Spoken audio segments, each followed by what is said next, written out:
तो हिंदू संगठन ने न्यू कोंडली के इस मस्जिद को लेकर के दावा किया है कि यह अवैध तरीके से बना हुआ है और इसी मस्जिद के अगर इमाम की बात करें तो वो हमारे साथ जुड़ गए हैं। इमाम साहब, अवैध बताया जा रहा है, क्या पूरी कहानी है? क्या आपके पास प्रॉपर पेपर्स वगैरह है, सारे डॉक्यूमेंट्स हैं? देखिए मैम, बताने वाला तो कुछ भी बता सकता है, जब तक नॉलेज नहीं पहुंचती है किसी के भी पास वो अपने तरीके से बात करेंगे। बट ये है कि मैं यहाँ 2006 से काम कर रहा हूँ। यहाँ के लोगों ने 2003 में फॉर्म अप्लाई किया था ज़मीन लेने के लिए, वो रिजेक्ट हो गया था। 2004 में फिर अप्लाई किया, उस फॉर्म पर जो है हमारी डीडीए में कार्रवाई चल रही है। अभी तक हमें जो है उधर से मतलब सर्वे भी हुआ है यहाँ की ज़मीन का, और सर्वे लेटर भी डीडीए से हमारे पास आया हुआ है, हमारे पास है। बट अब ये बोल करके हमें जो है कहा गया है कि अभी यहाँ कोई हमारा प्लान नहीं है।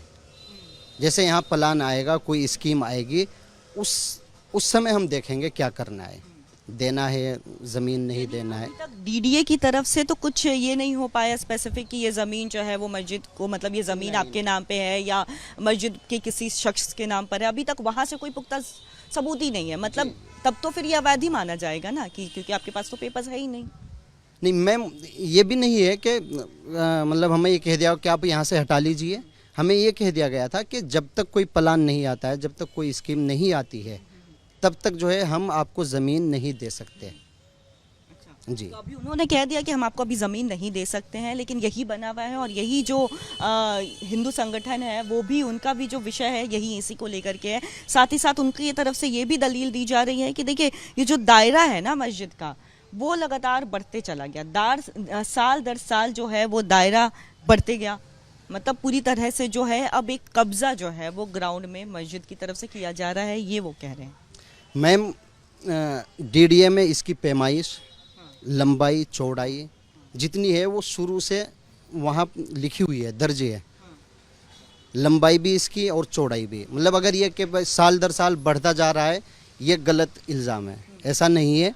2003 में तो कुछ और पैमाइश थी। हाँ, उस वक्त थी, ये बात है। 2003-04 में बहुत छोटी थी, लेकिन जब सर्वे हुआ 2009 में और 2011 में, सर्वे के बाद से अब तक जो भी है वो ये है, उसकी पैमाइश, लंबाई, चौड़ाई पूरी वहाँ लिखी हुई है, क्या क्या बना है। जैसे इधर हमारा वज़ू खाना है और इस्तिंजा घर है, वो पूरा वहाँ लिखा हुआ है।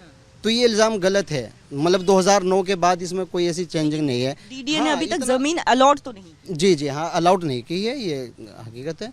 हम इसका प्रयास कर रहे हैं और हम आपसे भी रिक्वेस्ट करते हैं कि आप भी थोड़ा हमारा जो है सहयोग करेंगे। उम्मीद है कि सरकार से मांगे, फ्री में तो हम लेना नहीं चाह रहे हैं, लेंगे भी नहीं फ्री में। हम चाहते हैं कि पैसा जो भी बनता है पैसा ले लें और हमें ज़मीन दे दे। अच्छा, तो ये अगर हम इस पूरे इलाके की डेमोग्राफी की थोड़ा चलते चलते भी बात करते हैं, चूँकि देखिए थोड़ा सा ये भी दिखा देंगे कि ये वज़ू खाना है, ये जो है टीन शेड से बना हुआ ये पूरा मस्जिद है।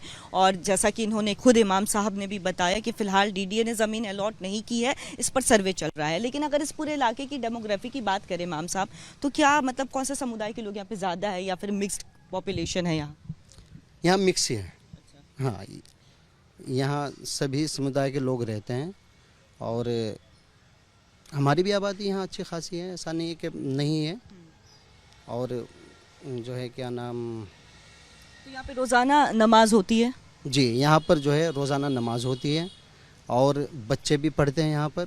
छोटे छोटे बच्चे हैं जो सुबह आते हैं, 10 साढ़े 10 बजे चले जाते हैं, फिर शाम में आते हैं, यानी कि 2 बजे आते हैं और 4 साढ़े 4 बजे उनकी छुट्टी हो जाती है। फिर ऐसे ही मगरिब की नमाज के बाद आते हैं। जी, मदरसा भी है, बच्चे पढ़ते हैं छोटे छोटे। लगभग जो है इस वक्त में 35 से 40 बच्चे यहाँ पढ़ रहे हैं। और वो बच्चे, ऐसा नहीं है कि उनसे कोई फ़ीस ली जा रही है, बस ऐसे ही एक गरीब बच्चों की जो है हेल्प, उनकी मदद, उनको फ्री तालीम दी जा रही है। और ये भी कहना है कि नोएडा से भी लोग यहाँ आते हैं अब नमाज पढ़ने के लिए, मतलब जो तादाद है, पहले तो पैमाइश जो की गई, दायरा है वो भी बढ़ गया, तादाद भी बढ़ते चली जा रही है। जो लोग हैं उनकी संख्या, जो पहले नमाज पढ़ने वाले लोग थे, अब उनकी भी संख्या जो है वो बढ़ती चली जा रही है। दावा किया जा रहा है कि एरिया जो है वो भी शुक्रवार के दिन थोड़ा ब्लॉक हो जाता है, ये भी कंप्लेंट में कहा गया है। मैम, ये हकीकत है कि आप कहीं भी जाके देखेंगे तादाद बढ़ेगी, दिन ब दिन तादाद तो बढ़ती है। रहा मसला ये कि ब्लॉक हो जाता है पुलिस प्रशासन हमारा यहाँ आता है ईद में, बकरा ईद में। कभी कोई जो आसपास के लोग हैं वो आप उनसे पूछ लीजिए कि कभी रोड ब्लॉक होता है या कोई इस तरह की समस्या आती है, क्योंकि हम अंदर रहते हैं। और बार बार ये भी जो है अपील की जाती है लोगों से कि भाई रास्ता जो है सबका होता है, किनारे से चलें, किसी दूसरे को तकलीफ ना हो। अलबत्ता रोड पे नमाज नहीं होती है, गाड़ियाँ ऐसे नहीं लगती है कि भाई रोड जाम हो, ऐसी कोई बात नहीं है। अब दावा करने वाले कर सकते हैं, उनका अपना एक इशू है। कुल मिलाकर के ये है कि देखिए ये जो दायरा है वो भी बढ़ गया। कोर्ट में जो है आप लोग लगातार ये कह रहे हैं कि ये जो ज़मीन है वो मस्जिद के नाम पर दे दी जाए, लेकिन फिलहाल डीडीए की तरफ से ये मस्जिद ज़मीन को लेकर के कुछ अभी सामने नहीं आया है। ज़मीन बेसिकली मस्जिद को अलॉट फिलहाल नहीं की गई। जी जी हाँ, फिलहाल मस्जिद को अलॉट ज़मीन नहीं की गई है।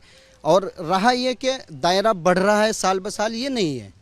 जब से सर्वे हुआ है, जब से हमारा ये जो दायरा है, हाँ, जब से वही है, यानी 2009-2011 के बाद से इसमें कोई चेंजिंग नहीं है कि इसको बड़ा किया गया है। रिपेयरिंग होती रहती है। 2003 से 2009 के बीच जो है वो बढ़ा किया गया, उसके बाद नहीं हुआ, रिपेयरिंग होती रहती है, ये यहाँ के इमाम का कहना है। हालांकि आपको सीधी तस्वीरें हम यहाँ से दिखा रहे हैं, जिसे लेकर के हिंदू पक्ष ये दावा कर रहा है कि अवैध तरीके से बना है, लेकिन इनका ये कहना है कि मामला कोर्ट में लंबित है, डीडीए के समक्ष लंबित है। डीडीए से भी ये कह रहे हैं कि इस ज़मीन को मस्जिद के नाम पर अलॉट कर दिया जाए। विजुअल के साथ कोमल बहल, रिपब्लिक भारत।